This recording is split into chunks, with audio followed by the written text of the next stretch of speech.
the Jewish Paschal feast time came and Jesus left his mother in Capernaum and journeyed to Jerusalem. And he abode with one a Sadducee, whose name was Jude. And when he reached the temple courts, the multitudes were there to see the prophet who the people thought had come to break the yoke of Rome, restore the kingdom of the Jews, and rule on David's throne. And when the people saw him come, they said, "All hail, behold the King." But Jesus answered not.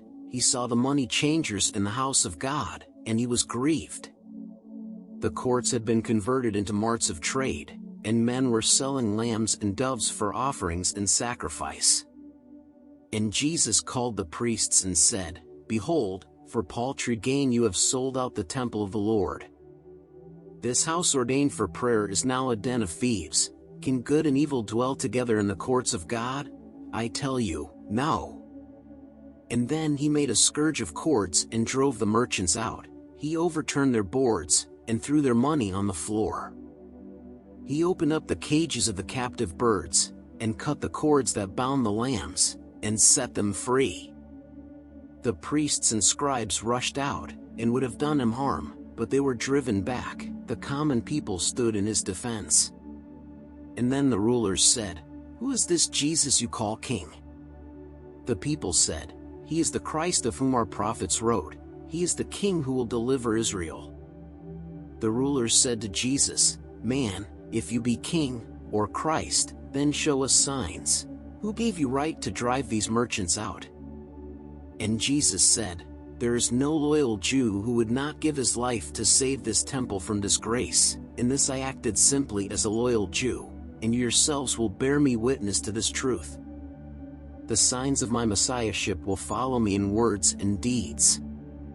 And you may tear the temple down, and you will tear it down, and in 3 days it will be built again more glorious than before."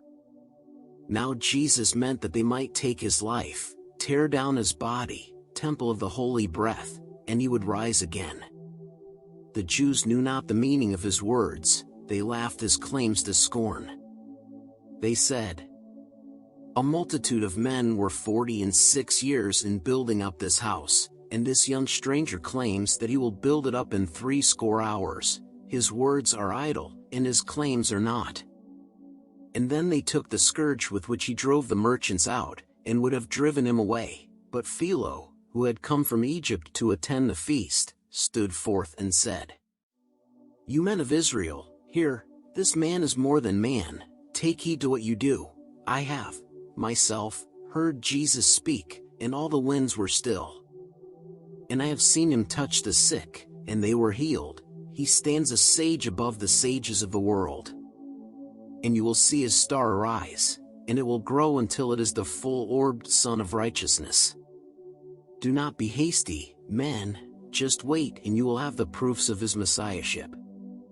And then the priests laid down the scourge, and Jesus said, "Prepare, O Israel, prepare to meet your king. But you can never see the king while you press sin as such a precious idol to your hearts. The king is God. The pure in heart alone can see the face of God and live."